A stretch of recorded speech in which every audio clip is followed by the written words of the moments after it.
With an AEW star potentially leaving for WWE and more, this is Wrestling Rambles. My name is John, and you're watching the Wrestling Report. Before we move on, make sure you subscribe to Wrestling Rambles with notifications on, and don't forget to like the video.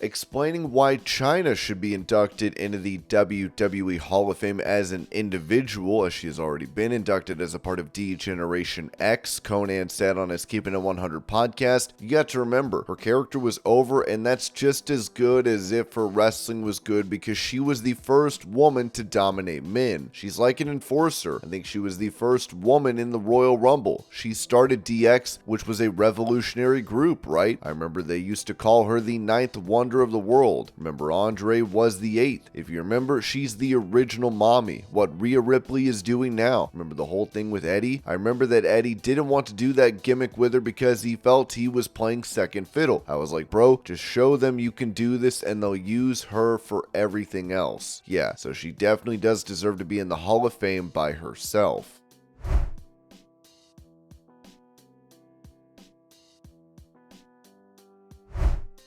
Talking about the potential for crossover between UFC and WWE following the merger under Endeavor, Dave Meltzer noted on Wrestling Observer Radio, UFC's a very different animal than WWE when it comes to older talent, because older talent in pro wrestling can still be marketable as long as they can talk and as long as you push them. Whereas in fighting, you have to be able to beat guys in fights. There was some talk of the idea that some guys, not everyone obviously, but some people with good personalities in UFC that may be past their fighting prime could then go to WWE. Of course, it's possible, but with WWE, so much of what they're trying to do is get guys in their early 20s and college athletes, as opposed to, I mean, look, if Conor McGregor wanted to do it, but Conor McGregor's got so much money, he's not going to do WWE except for like a one-shot thing. Every now and then there might be like a Matt Riddle or a Tom Lawler for that matter, a guy who did UFC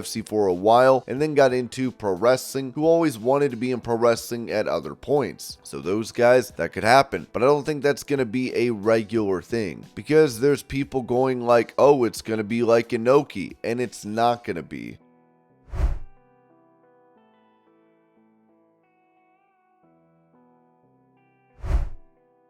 With her blacking out her profile on Twitter, it seems Zelina Vega may be taking a break from social media, as she said this in a couple of videos posted by a fan account. I've kind of been a little over social media. So I know that a lot of people have been asking me like why my Twitter like went black, but it's because I'm kind of done with it.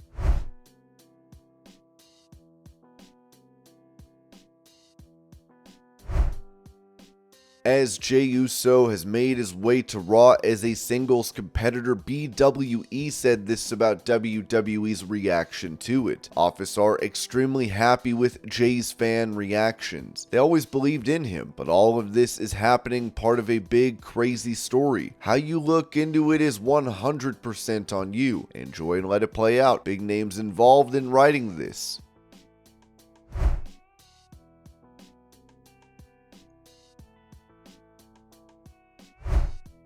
On the Busted Open After Dark podcast, Bully Ray expressed concern over AEW's decreasing attendance numbers, especially after the most recent Dynamite, saying, I think the real discussion is in what AEW is doing in the States and the houses that they are drawing in the States right now, because in the first couple of years, we were used to seeing packed houses every Wednesday night for AEW. Tonight, I think I've been gracious here. I think there were 2,500 people in the building. Now, that doesn't mean that those 2,500 people need to suffer. AEW still needs to deliver the best show that they possibly can for those people, and I think they go out there and they do. But when you're in an arena that holds 15,000 people and you're one of 2,500 and you look out there and you see lots and lots of empty seats, it makes you wonder if you're at the cool show in town anymore, and thus I believe it affects people's willingness to be as interactive with the show as they would have been as if it was a packed house. I'm not just pulling that out of thin air, I'm pulling that from experience. I remember when Motley Crue had broken up and Vince Neil had left the band. Then Vince and Motley got back together. I went to the first show at Nassau Coliseum, Motley Crue getting back together, and I was so excited. I could not wait. My favorite rock and roll band of all time were back together, and I was going to see another great Motley Crue show. At about a half an hour before the show, only half of the arena was full. There's probably only 7,000 or 8,000 people in the Nassau Coliseum. I was like, wow, I guess people are showing up late. It's going to be packed and it's going to be sold out by the time the house lights go down and Motley hits the stage. Well, the house lights went down and Motley hit the stage, and it was still only about 7,000 or 8,000 people there. The arena was half full. It's one of the only concerts that I can remember being at where I kind of sat down because I was like, wow, my band isn't the biggest band in the world anymore. And if I found it harder to be as into the show knowing that maybe this wasn't the place to be anymore. Grunge had taken over and Pearl Jam and bands like that were selling out. I don't think the people were very loud tonight. I don't think the people were very interactive with the show. There were moments, but it didn't have that fun feel that AEW normally has. And if you take a look at the numbers they have for their houses coming up, they're also very light. What does this say about AEW's popularity right now, and why has the popularity subsided? I'll stay in the States. I'm not going to say overseas because they just had a monster house, but they've only been there one time. It seems like the popularity in the States is starting to dwindle.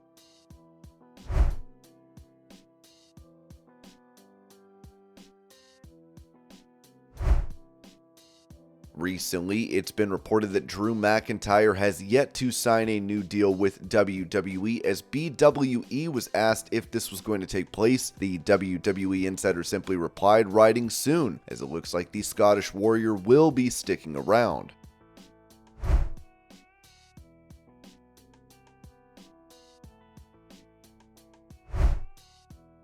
It appears that a former AEW champion could be headed to WWE, as Ringside News wrote. Jade Cargill already returned on AEW Collision last week, and she would then get a shot at Chris Statlander's TBS Women's Championship at this week's AEW Rampage, which has already been taped following Dynamite. Jade Cargill would end up losing to Chris Statlander despite her best efforts. According to Sean Ross Sapp behind Fightful's paywall, Jade Cargill would be finishing up with AEW and will be WWE bound in the future. Fightful further noted that this week's TV tapings could very well be the last appearance for Cargill, as it was claimed that the wide rumor within rosters of both WWE and AEW is that Cargill will be heading to WWE. Fightful also added that there was at least previously thought to have been an option in Jade Cargill's deal with AEW, but it wasn't known if the company or Cargill held that option. Jade Cargill is believed to be finishing up with AEW. Sources within the company tell Fightful Select. Sources within AEW and WWE both believe she's headed to WWE.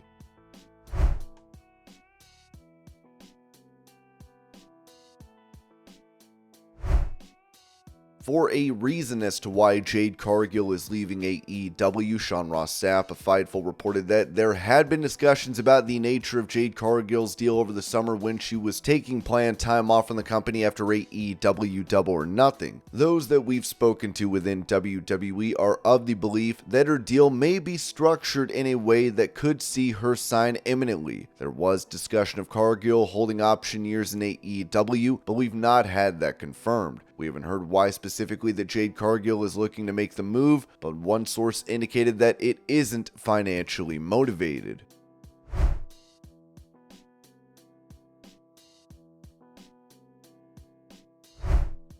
For another explanation regarding Cargill's possible departure from AEW, Fightful said that upon returning backstage following her match with Chris Statlander in Cincinnati, Jade was greeted by several members of the roster who exchanged hugs. It was seen as a farewell within the company. There were many within the company that said she was headed to WWE, but we've not heard that she explicitly stated that. Instead, she told people she may focus on family and her softball team that she and Brandon Phillips own.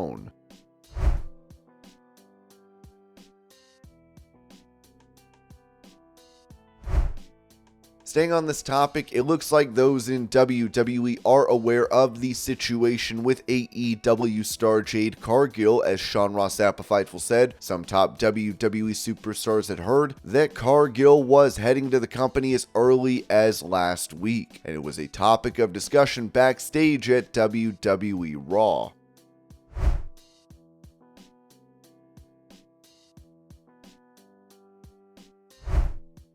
Speaking of AEW stars that could be WWE bound, Ringside News added that WWE has their eye on a few AEW talent, as Tony Khan signed who he can to deals that he wants to lock down. Amid the conversations about Jade Cargill jumping ship, it appears that WWE wants more members of the AEW roster. BWE saw a tweet that said there's a very high interest from WWE on potentially landing Ricky Starks when he becomes a free agent. Keep in mind that Cody Rhodes and Ricky Starks are very close friends. Then they had a very interesting reaction. The proven WWE insider replied with a quote retweet and yes. So there is obvious interest in Ricky Starks. And this was your pro wrestling news update. I hope you're all having a great day. Thank you so much for watching, and I'll see y'all later.